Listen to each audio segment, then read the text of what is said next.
Okay, now it's the official beginning of the webinar for, I'm calling it Radical Self-Care, using intention tapping to help you manage with carer stress. And thank you to everybody who's making the time to be here live. That is radical, actually, for some of you to take the time out of your schedule to be here. That is an act of self-care.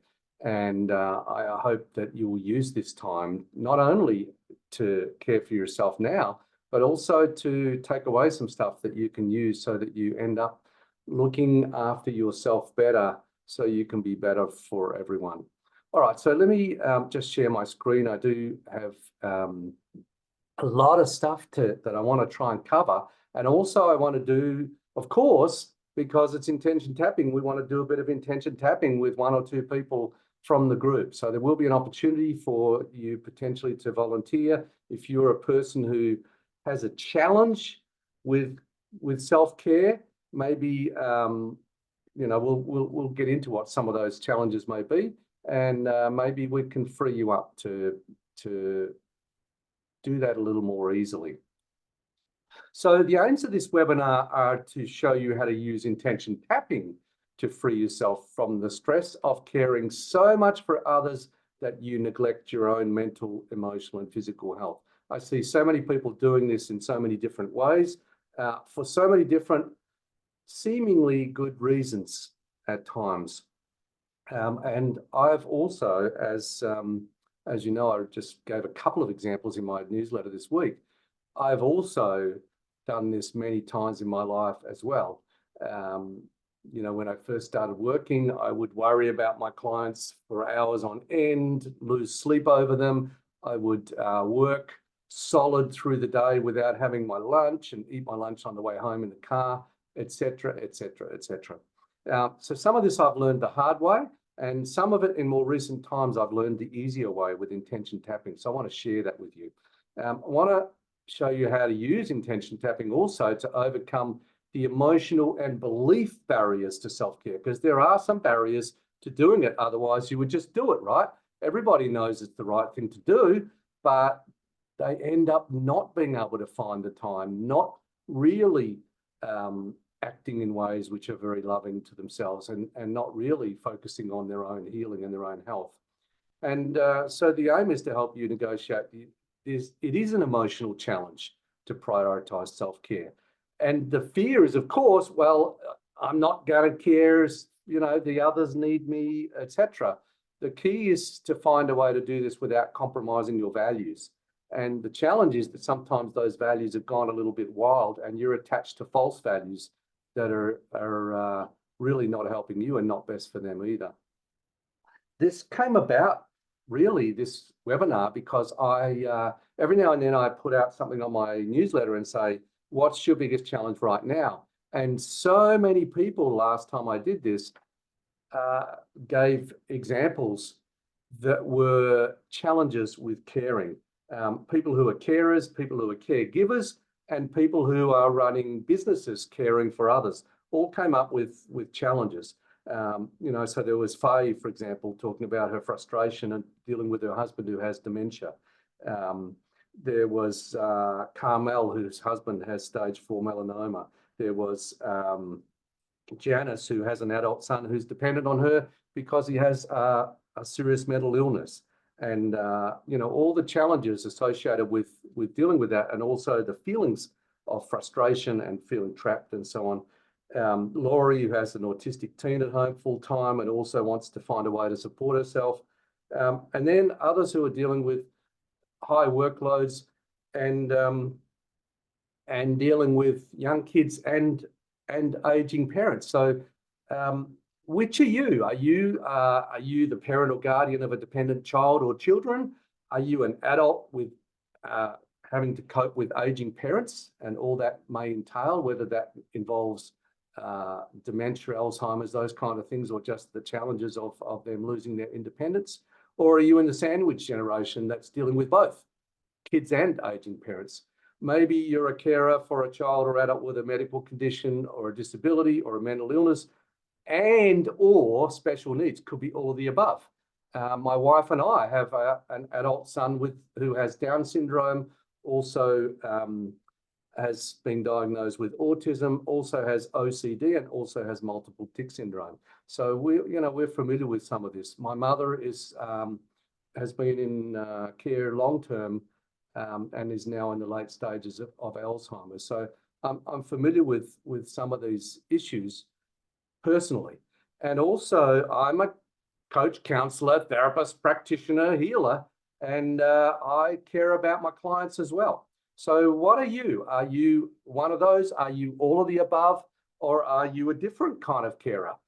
Whatever type of carer you are, my aim is going to be here to help you to care a little more for yourself as well. And you wouldn't be here if you didn't have some challenges with that. So what are those challenges? What is your biggest challenge with self-care? And maybe we can just get a few answers from the chat. If you could just type in, what's your biggest challenge with self-care? Are you in one of those situations that I mentioned, like the people that I read out? Maybe you're like Pam, who said, I need to learn to say no, especially to clients, and I need to learn to set better boundaries. These are the kinds of things that came up with a lot of the clients I work with, who are often helpers who are working with others. Taking on too many clients, working with too many difficult clients, no time to do things for themselves, those kind of things. Let's have a look at what is happening in the chat. Is anybody... there is no gallery or speaker view, Christine, because this is a webinar, not a Zoom meeting. So we're not seeing everybody today. It's just me and whoever I bring in. And the reason why is because it allows, I know some people want to have that anonymity. So occasionally I just do a webinar like this so that people can participate without having to be seen. And also I can fit more people into a webinar. Okay, yeah. Christine says, thanks, I can relax. Yeah, so Doris says she's in the sandwich generation, has a child with special needs. Taruni says, I really struggle with saying no. If Anthea says, my energy levels are so low that all I have left for myself is to zone out and watch TV. Isn't that the truth? This is what so many of us are caught up with, and it doesn't feel fulfilling. We end up scrolling on our phone or watching TV or zoned out and crashing on the couch or whatever it is, those kinds of things. Carolyn says boundaries. Okay, good. So I'm glad you're bringing up some of the things that I planned in this webinar. The challenge is there are so many aspects to this. I know I'm not going to be able to cover them all. So I'm going to give you as much as I can in the time that we have, and hopefully enough that you will get, you'll find that there's a part of this that's directly relevant to you. So of course, we all know the costs of neglecting our self-care. We get overwhelmed, we're drained, we're stressed out. We can also develop resentment, burnout, and compassion fatigue, where we start, not feeling compassionate towards the people that we're helping, and not being compassionate to anybody. This part of us, if you like, that's knocking on the door saying, hey, I need help too. Hey, what about me? That part can get louder and louder and louder until it breaks out. And if we don't provide a way for that part to be looked after and taken care of, then ultimately this is the end outcome. We ultimately don't show up as our best selves for the people that we're there for anyway, and we end up getting sick, and then we have to care for ourselves. And that's often the only way that some people get into self-care, is when they're sick. I've done that. I've done that in the past and learned the hard way. Like I say, I want to help you to learn it the easier way today. Some of you are having problems saying no, setting boundaries, accepting help. And what that looks like is that you end up with no rest and no escape. As a practitioner, maybe you end up giving people long sessions. Maybe you're not charging, or you're not charging enough. Maybe you're taking on too many clients and wearing yourself out. And whatever it is, whether you are a practitioner, whether you're just a person who's coping as a carer at home, there's no time for you and no time for your dreams. Now, my aim is to share how we can use intention tapping for this. Most of you will be familiar with this because you've come from my newsletter. I know there'll be some people who are brand new, and I'm not going to go into a lot of detail here because I'm going to certainly be using it, but there's lots of information on the website for you to go and find out the basics. But let me just give you a quick potted overview for 5 minutes. The process of intention tapping, which I've also called intention-based energy process, uses specific types of intentions. We can use them with or without tapping. So technically, the intention-based energy process is the use of intentions to move energy. And then when you combine that with tapping, I call it intention tapping. And we use that to release emotional attachments, which are behind your problems. It's the emotion attached to the problems that's causing the challenge. If you didn't have that emotion associated with this, then you do it. If you didn't feel guilty, for example, about self-care, then you do it more, right? But because you have that emotion attached to self-care, because you have an attachment, for example, that self-care is selfish, then maybe you don't do it. And when you release that emotional attachment, then you free yourself up to be able to do things that are good for you. So it's about releasing emotional attachments and restoring energy flow and balance. That leads to calm, clarity, access of resources, and basically being able to make better decisions. The tapping we use, we call simple energy techniques. It uses the same points as EFT, emotional freedom techniques, created by Gary Craig. The simple approach was developed by myself and my good friend, Dr. David Lake from Sydney. He is at this moment away on holidays. He's gone away to have some oysters. And unfortunately, because everything's flooded over there, I'm not sure that they're going to get the best, most fresh oysters, but we'll see. We'll see how it goes. Anyway, I'm carrying on the tradition that he started in teaching people SET, which we jointly developed. It's very gentle, it's user-friendly. It's a process of tapping on acupressure points. We use the same points which are used in EFT. So these are particular acupressure points on the body. We stimulate them by tapping gently. We tap hard enough to feel it, not hard enough to hurt.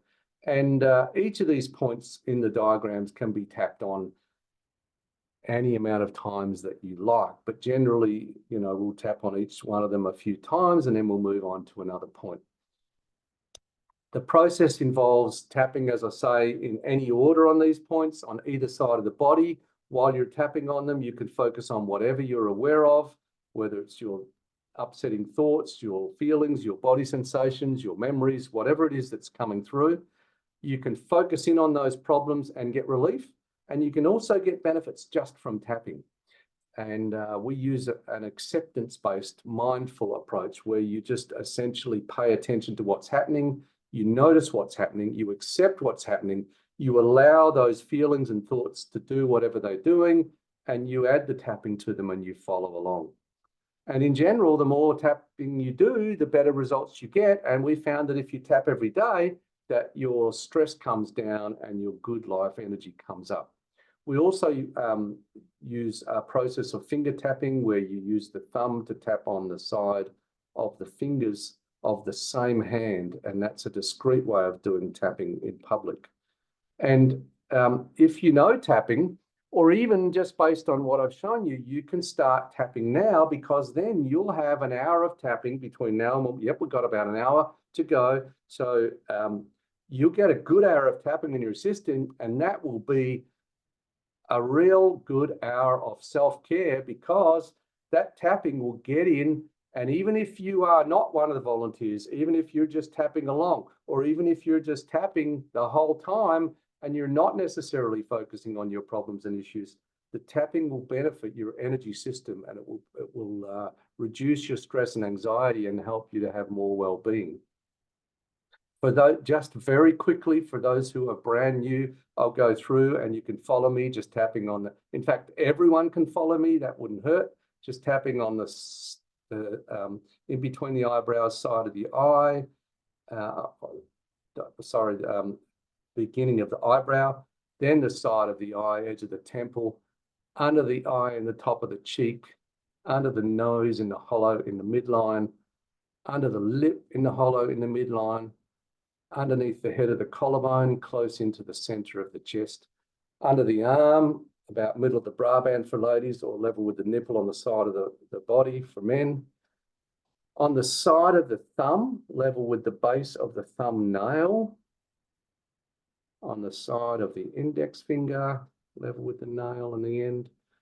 On the side of the middle finger, side of the ring finger, side of the little finger, and the side of the hand. Now, there's also a point on the top of the head, like this, and there are also some points on the wrist that you can just access by tapping on them like this. Now, if you're brand new, it's like, I can't remember all of that. Well, you don't have to. If you only remember 3 or 4 of them and you just tap on them gently the whole time you're here, then you will get benefits from doing this process. The simplest way is to use your thumb to tap on the side of these fingers, just like this.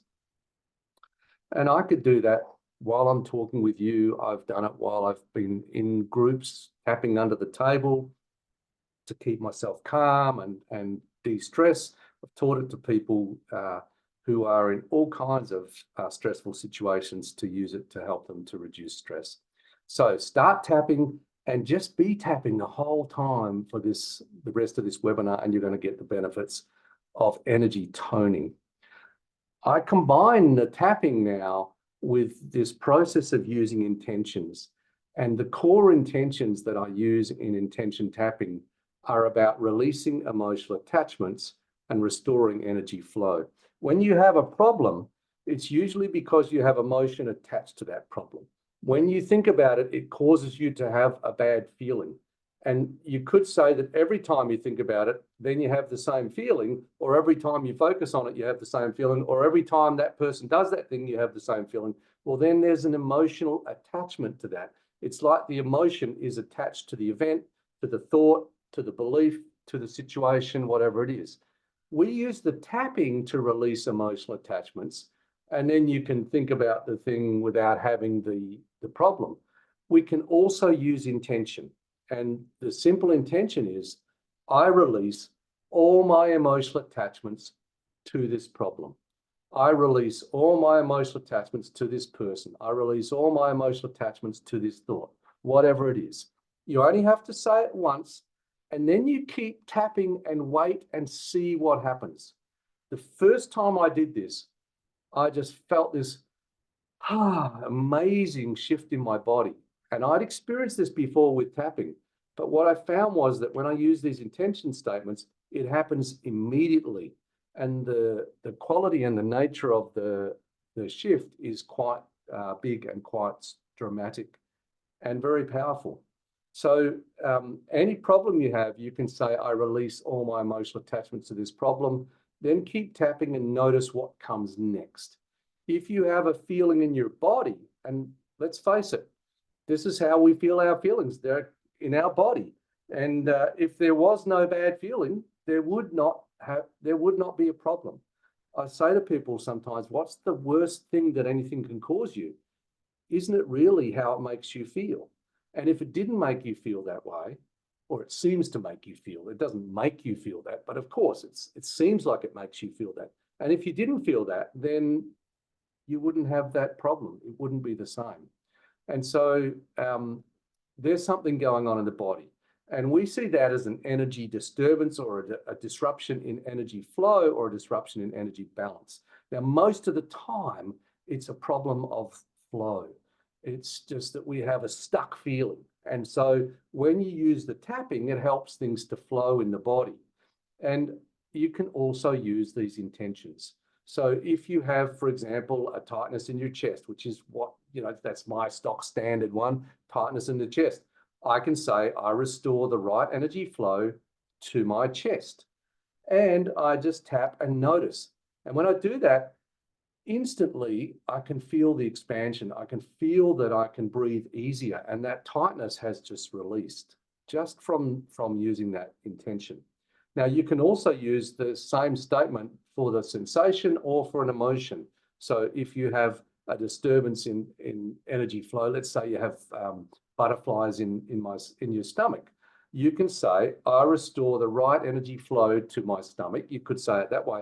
Or you could say, I restore the right energy flow to this feeling in my stomach. And if you were feeling sadness, or you were feeling angry, or you're feeling scared, you could say, I restore the right energy flow to this sadness. Then you keep on tapping and you notice what comes next. And usually it will shift to another part of the problem, another part of the problem, another part of the problem. And then you progressively use this through all of the parts of the problem until you get better. That's the basic process. And that's what I'd like to encourage you to do. And of course, for those who are brand new, I'm going to do a demonstration of that shortly with someone with a problem with self-care. We all know about putting our own face mask on before helping others, right? They say it in the airplanes every time, put your own mask on before helping others. But you know what? A lot of people don't actually do this. We know we should do it. We know that it's better for others if we, you can't love others unless you love yourself, all that stuff. People say that all the time. They just don't do it. And we actively or passively resist self-care. Actively meaning we sometimes do things which are bad for us instead of good for us. And also we just find ourselves not finding the time and not getting around to it. And oh dear, I still didn't get time to go for my walk, or to, I didn't make it out to connect with my friends, or to spend some time in nature, or whatever it is for you. So why do we do that? And this is just like a potted, a few examples that I came up with from my work. One is we get the guilts from the, pretty much not long after we're born, we get taught about duty, guilt, obligation. If you are helpful, you get my approval. Some of us have to help out around the home of necessity. And so we learn to be helpful in order to get approval. Some of us never get that approval, and we keep trying it and trying it and trying it. So that comes from home. Then there's the religious programming. And when I went to church, we learned Jesus first, yourself last, and others in between. In other words, you are last. Now, it doesn't actually say that in the Bible in those words, but I learned it at Sunday school. What I've learned from reading, the gospel since, is that Jesus said, love others as yourself, not, love others more than yourself, love others as yourself. But of course, this gets translated as not just put others first. Many of us took it as put yourself down, judge yourself, and, give till it hurts, basically. So that can come, and I'm going to call that faulty religious programming, because it isn't actually the core of most religious messages in most religions. Then we've picked up negative beliefs that might be from the two previous areas as well, that self-care is selfish. And so if you do something which is caring for yourself, then you get a very, very strong injection of guilt. So there's a bunch of negative beliefs that have got hardwired into our nervous system. Then there's the time myth. I don't have time. Oh my gosh, if I had $1 for every time I'd heard that. Tim Ferriss says lack of time is actually lack of priorities. And I would say, and we'll talk about this a little bit later, it's about values.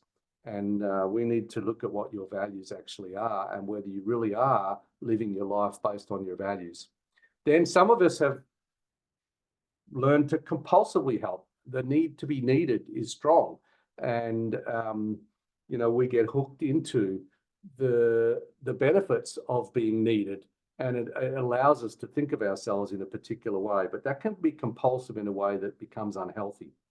Then we have the unhealthy expectation stuff. I should be able to do it all myself. Oh my gosh. and no one can do it as well as me, etc., etc., etc. Perfectionism, you know, and some people have also a negative identity, as in I don't count. And so, you know, these are just, some of these are variations on a theme. You might find that you have more than one of these. I certainly do. And so each one of these is one that can become the target of using the process of intention tapping. So how do we do that? All right, well, basically, if you identify one of these beliefs, the minute you become aware that you have that, you start by using the releasing emotional attachment statement combined with tapping. So you start tapping on the acupressure points, and you focus on that belief however you're aware of it. And maybe for you, you're aware of that belief because you can remember your mother saying, you know, don't be so selfish, you so-and-so.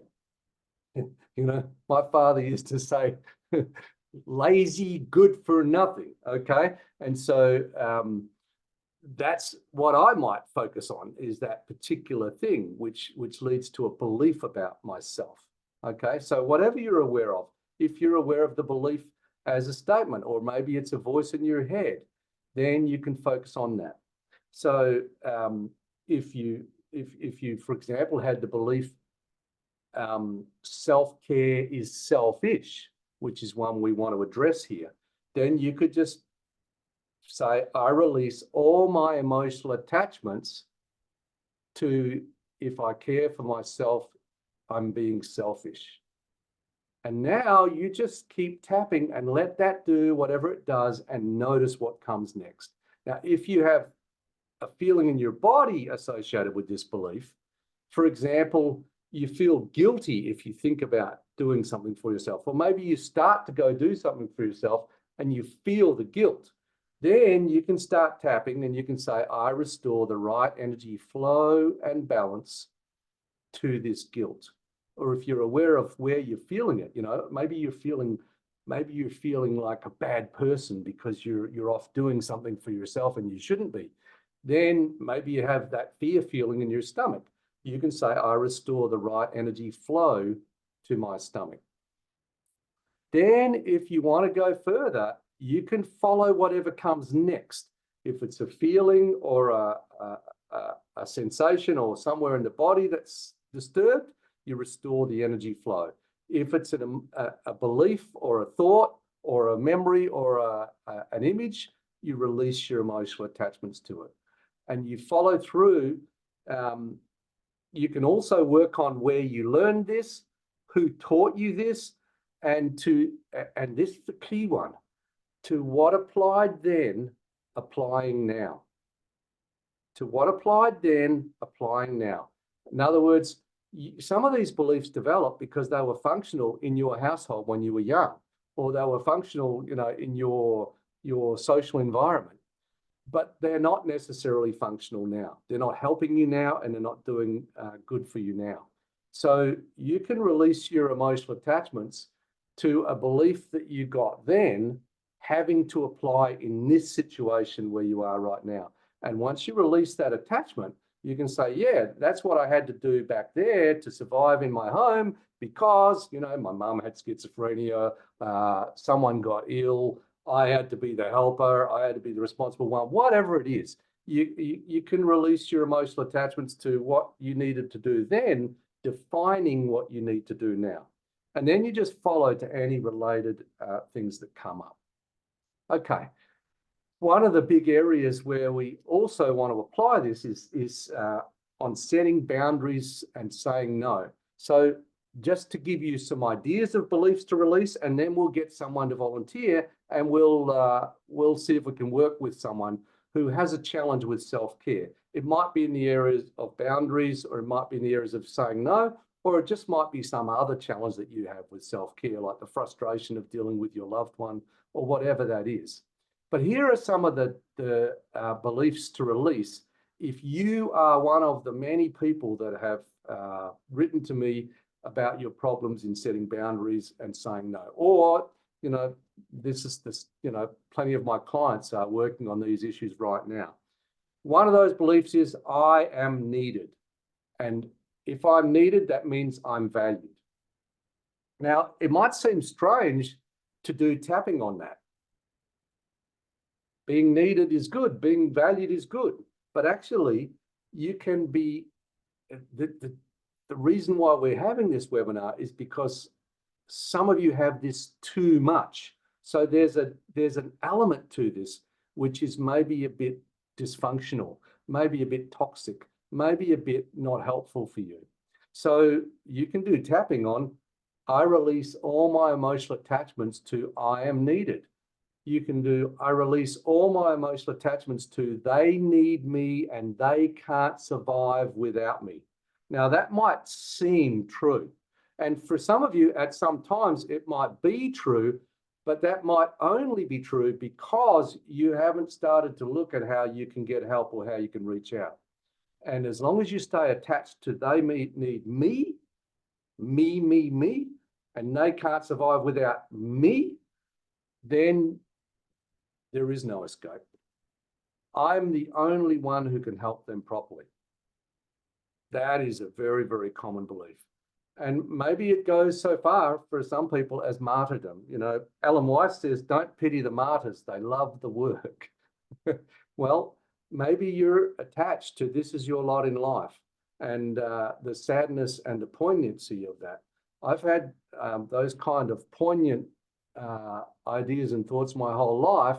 And the challenge with that is that it keeps you stuck in an old model based on how you felt at an earlier time in your life.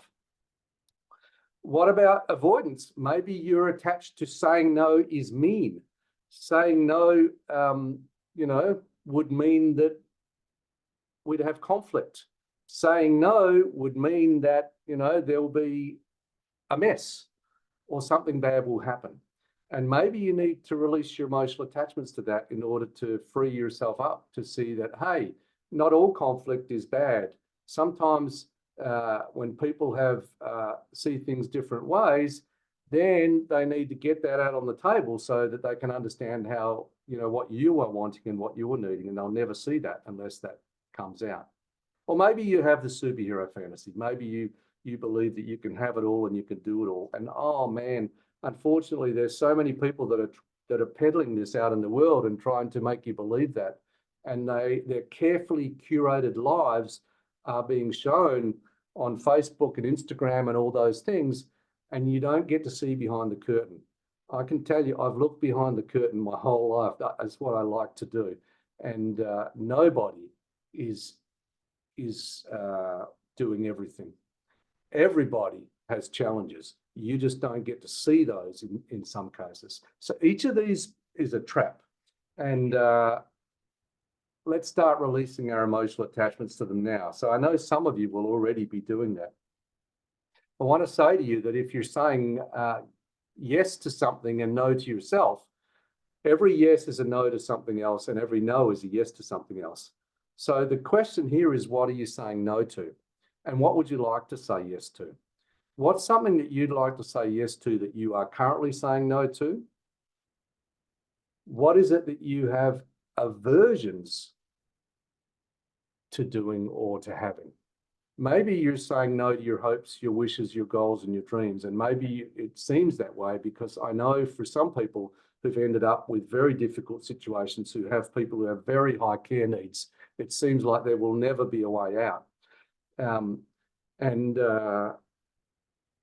yet, I've seen people who've come out the other end of that as well after many years of care, and who've been able to go on and have their life. So there ultimately is always a way out of the quicksand if you're willing to start. The starting point may be just as simple as adding tapping to your current situation, taking the tapping with you into the difficult stuff. Now, I reckon I've presented enough, and I reckon it's time to do some tapping with someone. So what I'd like is actually to get a volunteer, and I'd love to have someone who has a challenge with self-care who would like to volunteer. You can volunteer by, of course, by putting your name, by typing it into the chat, because because we're doing this on a webinar rather than on a Zoom meeting, that's the only way we can communicate until I let somebody in to work with me. So I'd love to do some tapping with someone who wants to get over one of their blocks to self-care, whether it's a challenge with saying no.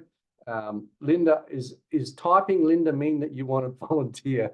If that's yes, then type yes, and then I'll find you and I can make you a panelist.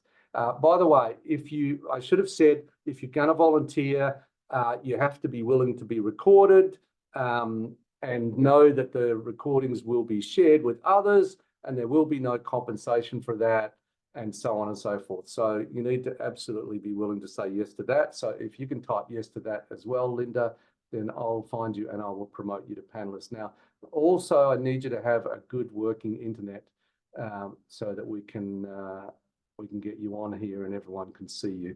So, okay, so I'm promoting you to panelist, and you should be able to see that on your screen, and you should be able to come forward. And so what we're going to do is going to do a few minutes of using intention tapping with Linda on whatever her barriers to self-care are, and hopefully free up some of that energy so that she can move forward however she wants to and needs to. All right, so we have you, Linda. We just need you to turn your camera on. So, and you are also muted. Okay, you're unmuted. Okay, now I'm having problems with something's having problems. Okay. Yeah, so I can hear you. Now I can't hear you. Ah, okay. Well, we can hear you. You are unmuted, but need you to switch your camera on. If you can do Oh, it. hang on. Hang on. Okay. No, still can't hear. So ask to start video. There you go. Okay. Is something happening? No? There we are. Oh. All right. Okay. Good. Oh, hang on. No, still can't hear. Well, we can see you and we can. Oh.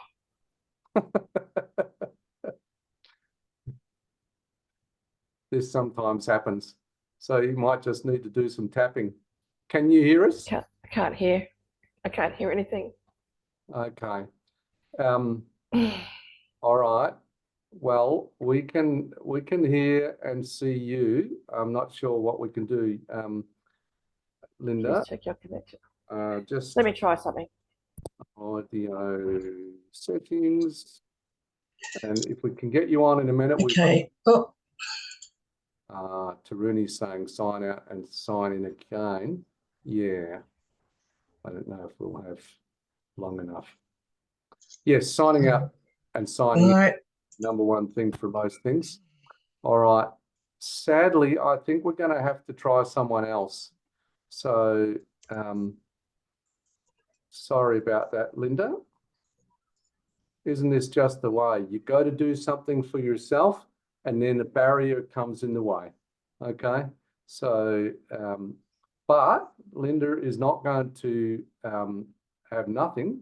She's going to be tapping along, and she will be able to hear us and see us as an attendee.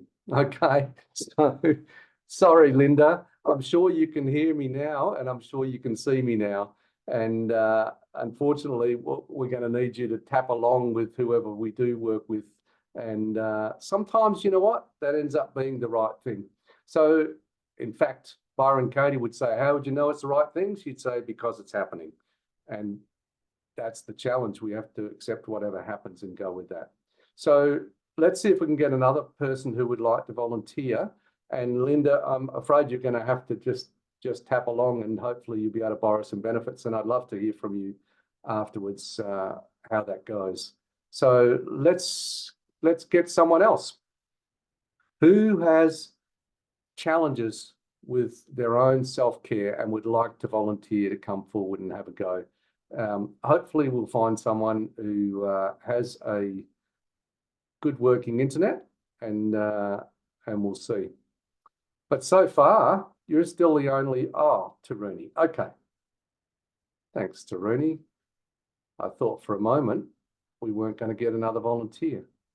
So let's make you panelist.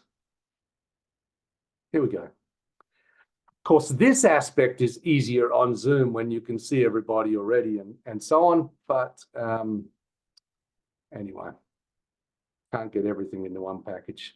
So here comes Taruni. Let's do some tapping with Taruni. Okay, now see how we're working today. Hi, can you hear me? Oh, we can. Except I'm hearing myself back. Oh, no. Oh, No, it's all right. It stopped. Okay. it stopped. Okay, good. Because I don't think my headphones are very good. So. Okay. So let's start tapping.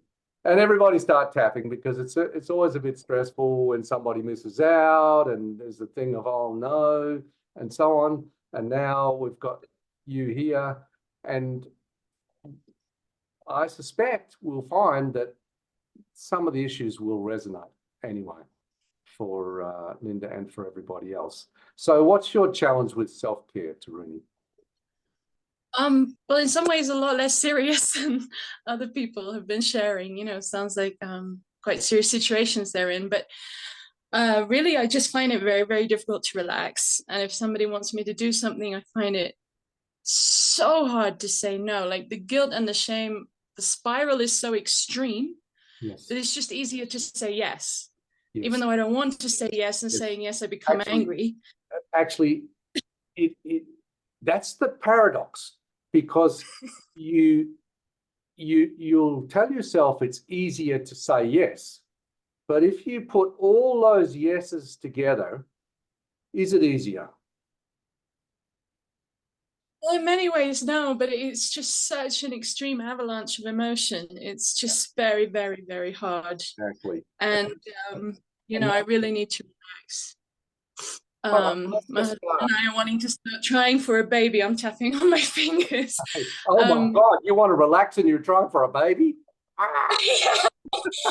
So I need to learn to relax. But, oh my goodness. It's really hard. Guilt. Oh my gosh, you're going to go from the guilt of other people to the guilt of being a mother? Oh my goodness. Yeah, I think that's why I'm here. I figure it's time to sort it out. You need to help. All right. I release all my emotional attachments to saying no is bad. But saying no is bad. Wow, I can really feel that in my belly, actually. Okay. So just it's like, what do you mean? Of course it's bad. And just say, I restore. The right energy flow. Right energy flow. To this feeling. And then just let it do whatever it does. And your job is just to notice. Yeah, see that? Just notice. And notice what comes next.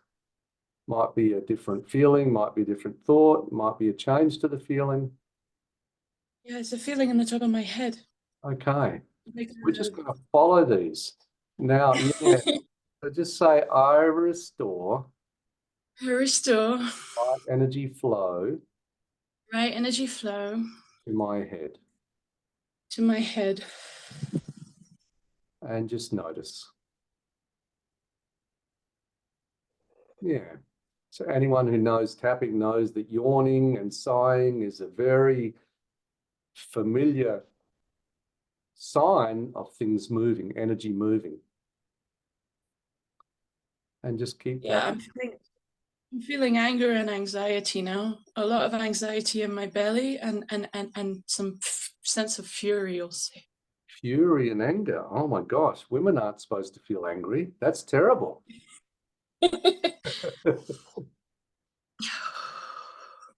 It's one of my biggest fears of getting pregnant. I don't want to turn into some like mad banshee. You might end up like, well, what? You might end up like your mother or your father or your aunt or your grandmother or someone. They never really got that angry. I mean, my mom got angry at times, but no. Wow. But I get angry. Okay. Well, you're human. Humans get angry. Okay. But anger is bad and wrong, like guilt, right? So just say, I restore I restore right energy flow right energy flow to this anger. with anger.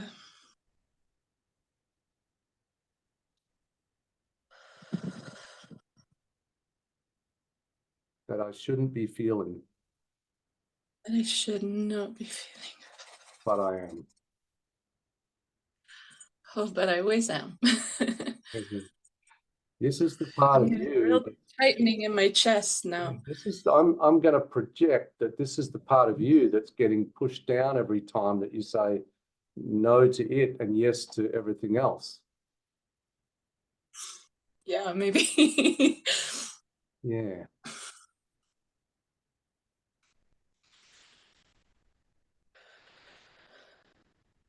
And what did you say? It's gone now?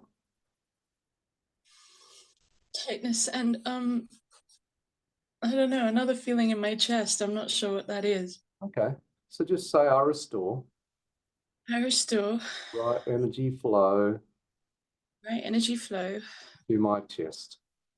to my chest.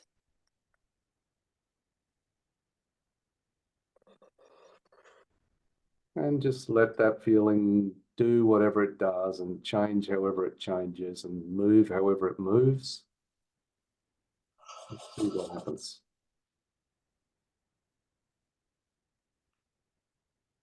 Yeah, it's weird. I'm getting a sense of black down underneath my diaphragm Okay. and going down into my abdomen, like just a black expanse, going like a black line and expanse. Okay. So there's a visual part and what's the feeling part of that? I don't know because it's actually no, that doesn't feel nice. No. All right. Well, let's just say I release Release all my emotional attachments all my emotional attachments to this blackness. to this blackness.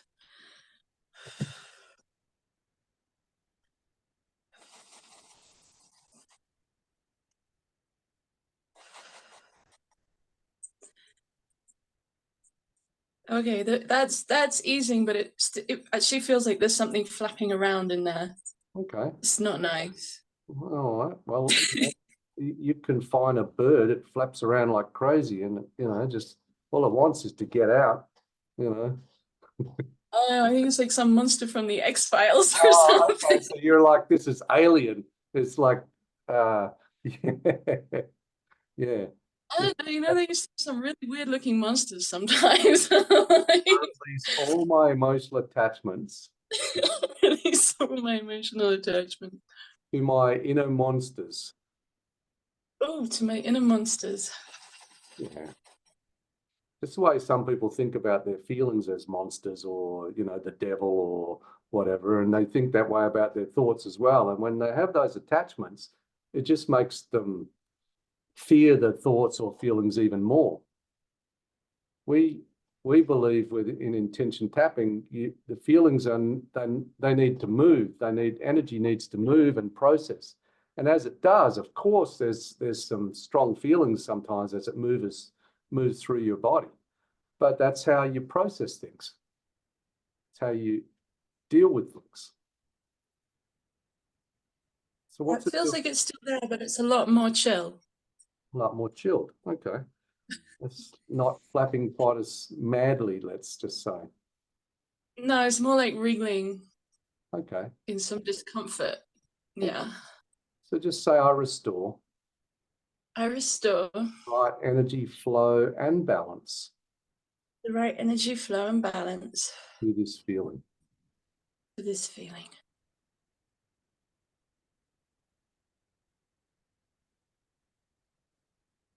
Man, you got a lot attached to saying no, right? Or saying Yeah, big time. It's like the bane of my life. I mean, I got some quite serious health no wonder problems. you're I think this is like the source of it, actually. It's like, if I say no, I'm going to have some of these big feelings. Whoa, no, sure. And yet every yes to someone else is a no to someone. And so maybe we're also hearing from that part of you that's you're saying no to. Oh. Yeah, I think you're right. Hmm. Okay. So just say, I release all my resistances Release all my resistances and aversions and aversions to saying yes to myself.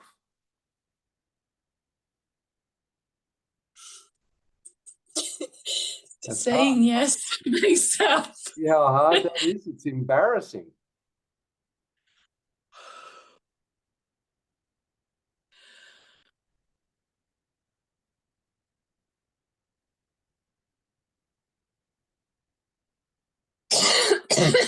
Excuse me.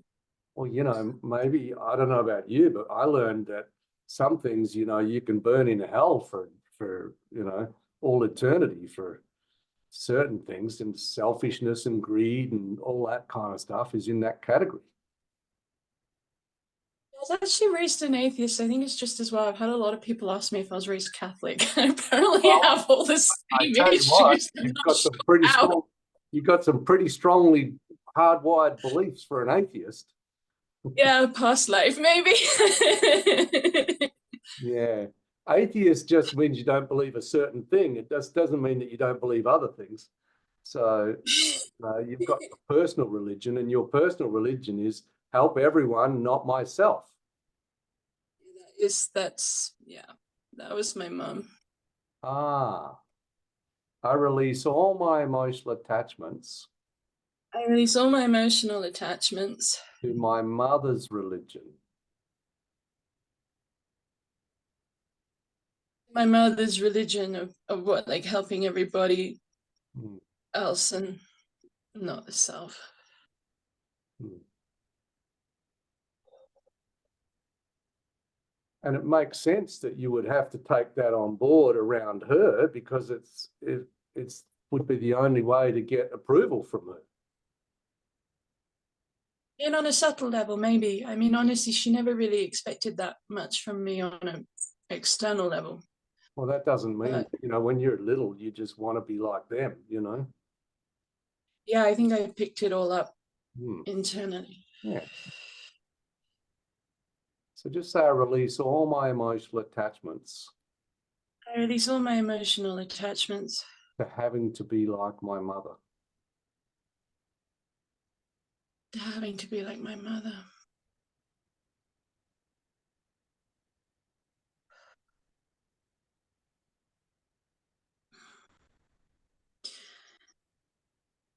Yeah, I feel a bit embarrassed to say this on a kind of more public thing, but that's like been the biggest thing I've been running from my whole life. And I think then talking about becoming a mother, it's just really been freaking me out. That's when it comes up, man. And you know what? We also have this thing where we're like, I'm never going to be like that. And then when you become a parent, you end up doing it anyway, you know, because it isn't, you don't understand it when you're a kid. You know, once you become a parent, you start to understand it differently. So yeah, it's inevitable, I'm afraid. Just say, I release all my emotional attachments. Release all my emotional You're attachments. still processing the last one, but we're, you know, it's only a short demo. We haven't got long. So I release all my emotional attachments Release all my emotional attachments to the fantasy to the fantasy of the perfect parent. of the perfect parent. I know there's a lot of people who are watching this and listening who know exactly what this is about, and they have that, and they may be parents and they have that too. So yeah, if you're already so controlled by guilt, parenting is one of the biggest guilt-inducing things in the world, you know. And then when your kid finds out that they can make you feel guilty and get whatever they want, oh man, they'll just love that. Yeah, I really want to avoid that. Yeah, so you need to do some tapping on this.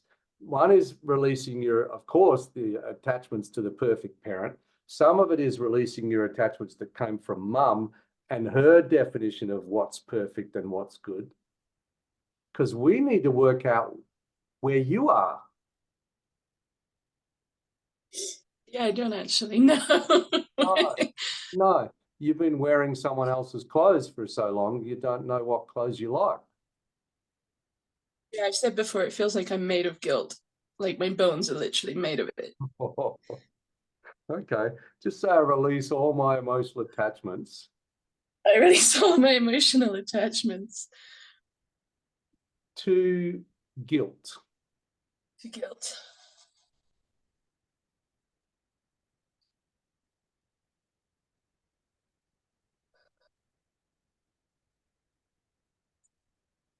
So I'm going to give you something to take away, and I want you to do a lot of tapping on it.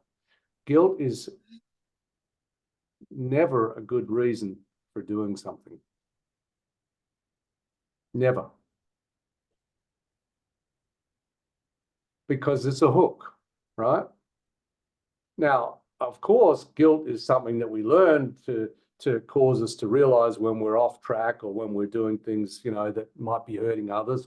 Some of it isn't to do with that. It's just got hardwired in and we feel guilty for no real reason. But, you know, some people could deal with a bit of guilt, right? They could take a bit of yours and they could, you know, some of these psychopaths and sociopaths and arrogant so-and-sos could do with a bit of guilt, be good for them. But that doesn't make guilt a good reason for doing something. It's a good reason for questioning. Okay. And saying, hey, is what I'm doing good for me, good for others, good for the planet? For example, okay, those are my values, but that's just an example, all right? But at the moment, it's just a straight out hook and you're like a robot. The hook comes along and you go, oh, and you're just, you know, you got to wipe the hook every time, right? So if I float it past you, you're going to bite. All right, well, let's see if we can use some intention tapping to release some of that. And it starts with where you learned it, okay, from your mother, that it's good people do it this way. Do lots and lots of tapping and releasing on that. And also just every now and then just say, I release all my emotional attachments to guilt, and just follow, because you've got so many attachments to guilt itself that it'll go in lots of different directions. All right. And see where that goes and let us know.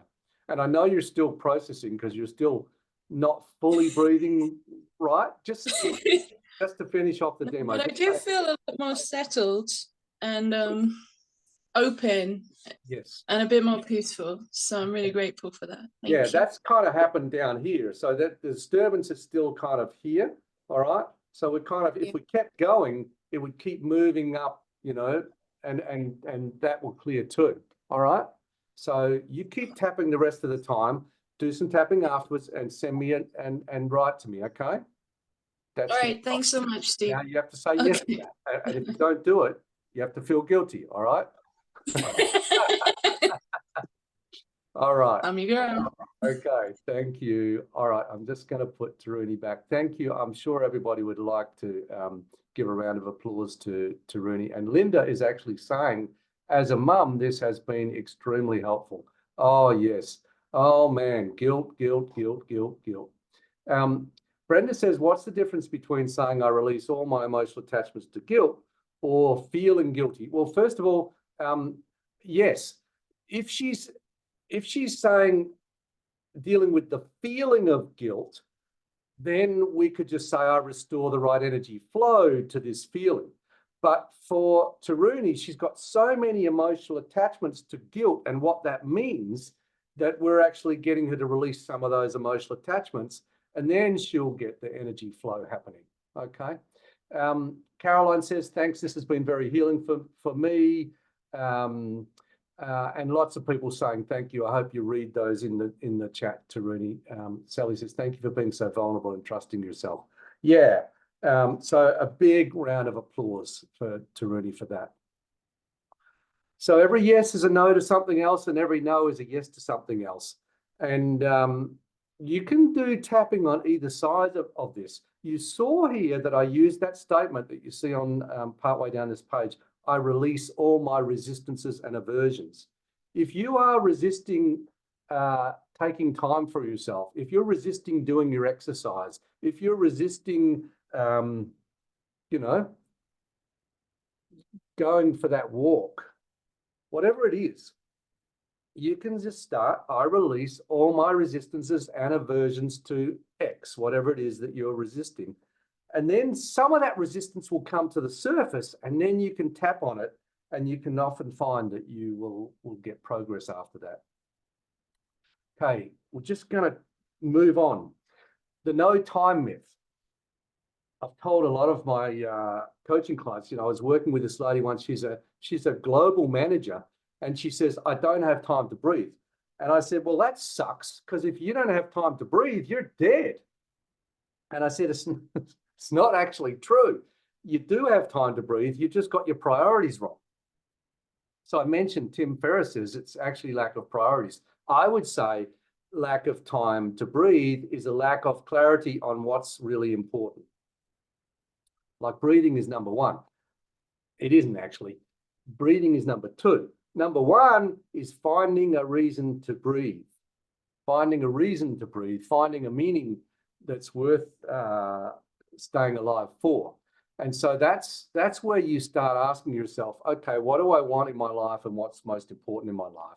And if you've known me for a long time, that values is a big part of a lot of work that I like to do. My book, 100% Yes, which is behind me in a shameless marketing ploy, is all about finding a life based on your values. And self-care is about this too, because if it's important, there's always enough time for it. There actually is always enough time to breathe.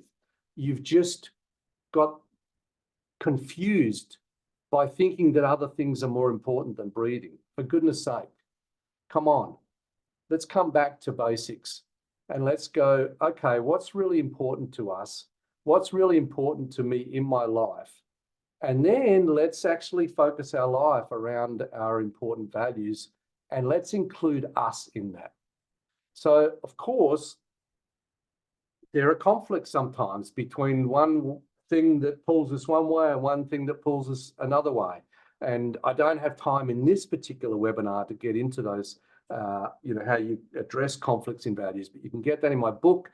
You can even find some webinars online where I've done some of the 100% Yes stuff, and you can watch them for free and work through some of that stuff. But the starting point is asking that question. Let me just go back to that screen. Just taking a moment and saying what's most important to me in my life. Now, of course, if you're a caring person, then caring for others is part of your values. Maybe helping is one of your values. Maybe like me, making a difference is one of your values. But the challenge can be not just that you have a conflict between your values, you can have a conflict within your value where there's a dysfunctional part, where you get hooked into falsely doing so much of that you compromise one of your other values, such as health, or such as freedom, or such as your own security.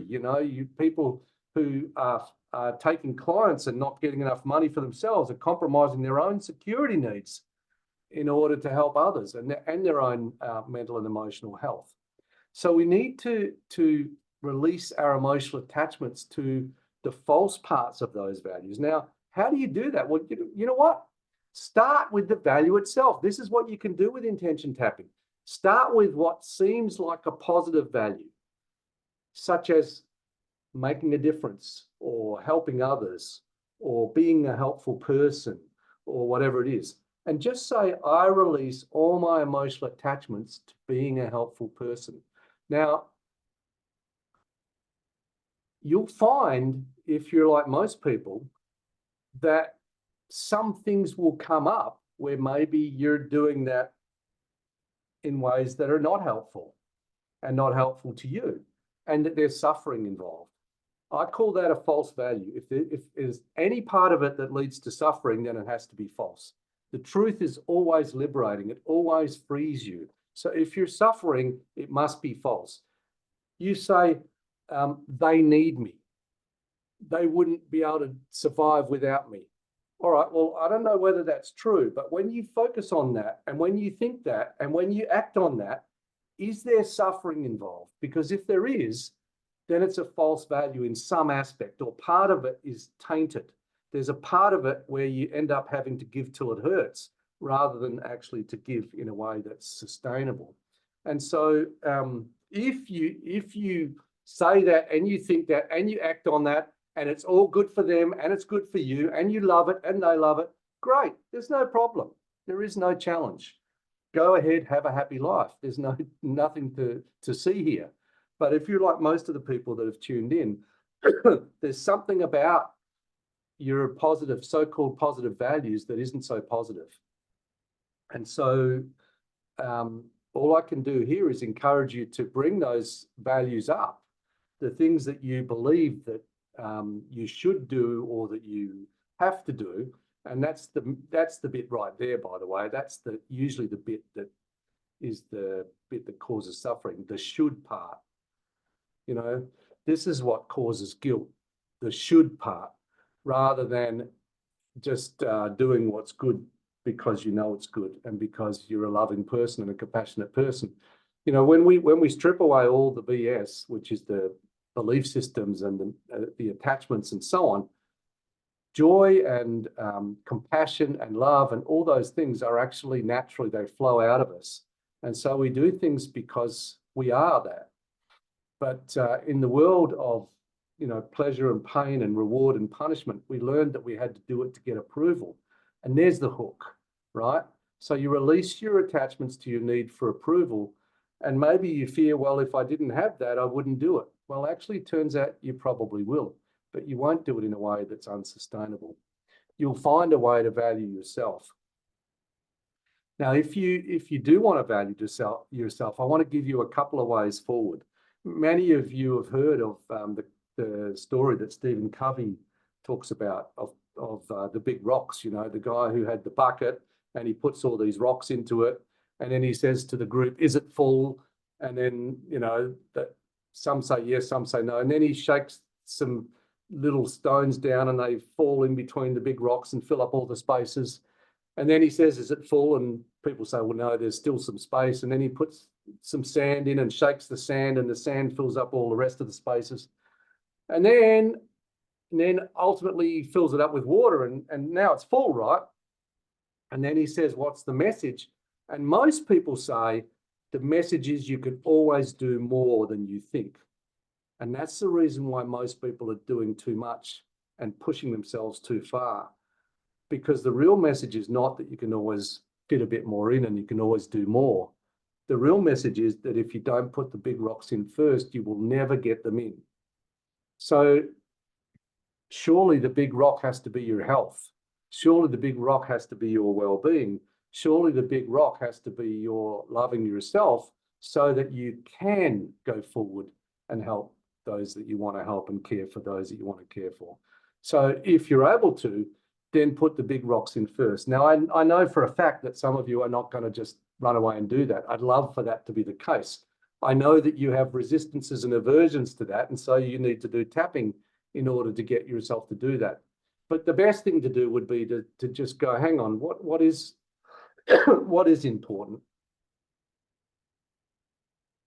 And if I'm important, I'm going to put myself in my diary before I put everyone else in. I'm going to put, you know, I put my holidays, you know me, those of you who work with me, you know that I put my holidays in first, family holidays usually. But, you know, I have a holiday coming up with just me and Louise. We're just going away on the train across the country.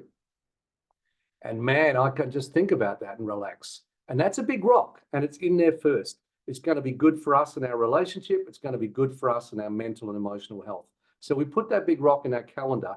And then, of course, we have a son with special needs and we've had to make arrangements for him and all that stuff. And there's a lot of stress associated with organizing those things. But we're getting that big rock in and everything else is going to find a way to fit around that. And his needs are certainly going to be taken care of. But you know what? You can also get ahead by finding life in the cracks. And, You know, life springs up everywhere in the tiny little cracks of earth. And you can do this too. You can find life in the cracks. This morning when I get up, I'm like, oh, I've got a group today to run. I don't have time to do my walk. Even now, my mind will still tell me that I don't have time to go for my walk. But what I've learned is that I then say, I'm going to go out and I'll only go for 5 minutes. And as happened this morning, instead of going for 5 minutes, it turned out I was able to go for 15 minutes. But before, I never found time to do my walk. You know, I find some little time every day. Every day I go out and get my coffee. I'm going to go out after this. I'm going to go get my coffee. You know, it wouldn't matter if my business was going to go down the toilet. I'm still going to go and get my coffee every day. And when I do that, I go for a little walk as well. And I go for a walk while they're making the coffee. I find a little bit of life in the cracks. 5 minutes, 10 minutes, 15 minutes. And you know what? If you do that, it grows and it builds. So I know some of you don't have time now because you are flat out full-time busy doing this stuff. Give yourself a little bit in the cracks. Find 5 minutes, even though it doesn't seem like it's long enough. It will start and it will grow. Of course, you may also have to release your attachments to accepting help, because some of you are never going to escape until you're willing to accept help. You're going to have to release your emotional attachments to knowing what's best, to thinking that it's actually easier to do it yourself. No, it isn't, because it ultimately means you're always going to be doing it. And I'm going to give you one of my favorites in a moment, from an article. I'd love you to go and read this article. But what I'll do is I'm going to skip to something and then I'll come back. But you also have to release your emotional attachments to the belief that asking for help means that you are weak, and that accepting help means that you are a failure. Absolutely release attachments to that BS, because none of us can do it all alone. We all need other people. And I've been blessed in my life to have been able to find some people who've been very helpful to us. You know, we've found the right person for, we found the right psychiatrist to help us with our son. We've had to work all along the way to get people to bring in help, at school and all through those kinds of things. I'm going to recommend that to you too. Now, I'm going to skip this one, then I'm going to come back to it, because I don't want to miss out on the opportunity to invite you to spend some more time with me, because I would love to do that if it's helpful for you. One is that you can get a bunch of free stuff on this, of course, online at intentiontapping.com. You can also go on YouTube. You can watch plenty of free videos on there. And maybe you might want to come along to one of my group programs or to a workshop. And we do have a level 1 workshop coming up. Of course, you don't have time for this, but what if you did? What if you made time? It's 4 hours each day over 3 separate days. On the 9th, 15th and 16th of June is the next one. If you're watching this in the future, of course, there'll be another one coming up soon. In US and Canada, the dates will be the day before. It'll be on June 8th, 14th and 15th. There are 2 time options, because I'm running 2 separate workshops each of those days for 4 hours each. And then 3 sessions equals ultimately 12 hours that we spend together doing intention tapping. I'll take you through the process of going way further with learning how to use intention tapping for yourself and also to help others. Some of you might want to become practitioners and learn this, and that's the first step if you want to do that. The bonus is, of course, you can get in now. There's still an early bird. You save $100 on the Aussie fee and about $60 US on the US dollar fee. There's also recordings from both of those groups. You get both of them. And there are also, you get instant access right now to 2 recordings of programs that I've run previously. One on intention tapping that takes you through the very basics and how to use it for yourself. And then another one on overcoming self-doubt with intention tapping. In fact, here's the thing. I've actually granted access to the overcome procrastination one this morning. And so I'm going to have to grant you the self-doubt one as well. So in fact, as soon as I get off, I'll just write myself a note. I'll have to also grant you access to the self-doubt one because it says that on this slide. And when I went online, I put in the wrong one. So now you're going to get another program extra bonus because of my, it's a nice error to make anyway. So you'll have 3 whole programs that will go along with that. There'll be just the programs itself originally would have cost you far more than the workshop itself. Now, I want to come back to this slide that I mentioned. And this is all about getting help. There's this wonderful article on The Guardian that I found a couple of years ago, and I've recommended it to a number of my clients. And it's about don't be the expert in the baby. And, you know, maybe you don't have a baby now, or maybe you do. Maybe you're going to have a baby soon. We don't know. Let's see. But if you are, if you're dealing with anybody who you're caring for, this also applies. And I'm going to read it to you, some stuff from the article. There's a lady who's writing. She says, Matt was bathing the baby one night while I stood by. I leaned over to fix something, maybe the way he was holding him. The next day when Matt was at work and Mum had somehow used her wizardry to get the baby to nap, she said to me, don't become the expert in the baby, Bridie. She told me when my partner's home, he's going to do things differently. He's going to feed the baby differently, bathe the baby differently, put the baby to sleep differently. Because of the way parental leave is set up, the birthing parent is going to spend far more time with the baby at the beginning than the other parent. And because of that, you think you know the correct way to do things. But my mum told me don't become the expert. Don't correct your partner on how they change the baby or feed the baby or whatever with the baby, because if you correct them, then they'll lose confidence. And you both will become convinced that your way is the correct way. Then you'll go back to work and you'll still be the expert. And the baby will go to school and you'll still be the expert. The one who does everything for them. The person who is always turned to. You may look at them bathing the baby and think it's the most ridiculous method you've ever seen, but walk away. Don't be the expert in the baby. Now, I know that some of you can translate that to your situation. And some of you have got stuck in being the expert with the person you're caring for, and you've become attached to your ideas that only you can do this, or that you're the only person who can help this person who keeps coming to you. Even though, you know, I have people who have clients that are really stressing them out, but they're like, this person needs me. I'm the only one who could be the expert with this person. Don't be the expert. Realize that there's plenty of other people out there that can help, and release your emotional attachments to getting that help. And if coming along to the workshop with me is a way of going further with a bit of self-care and self-help, I would love that. But of course, I know that isn't for everybody. And some of you have already done that. Of course, there are other programs online that I run.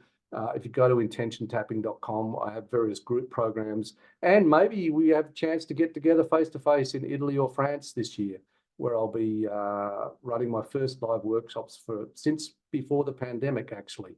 And so I look forward to seeing you if that works for you. Thank you for taking the time. I hope you've been tapping the whole time, because if you have, you've had the benefits of some energy toning, and that will be good for your nervous system. Take the tapping away, and even while you're going through the stressful things, just doing tapping can be a radical act. Just adding tapping to the situations where you are getting hooked is a radical act. One is because it actually is an act of self-care, but two is because it'll get into your system and it will start working away on releasing some of the attachments to believing that there's no way out, or that that you're stuck, or whatever it is that's causing you to suffer. I hope you found this helpful. I'd love to get your feedback. Thank you so much for being part of this. Whether you're watching this on the recording or whether you have come here face to face, I hope that you use it. I hope you find it helpful, and I'd love to get your feedback. Please just send us an email, admin@intentiontapping.com. And I look forward to seeing you if it works and when it works and when our planets converge in the future. So ciao for now. Thank you. Bye. Okay, so having said that, we're still recording. And so now let me say bye again and thank you again.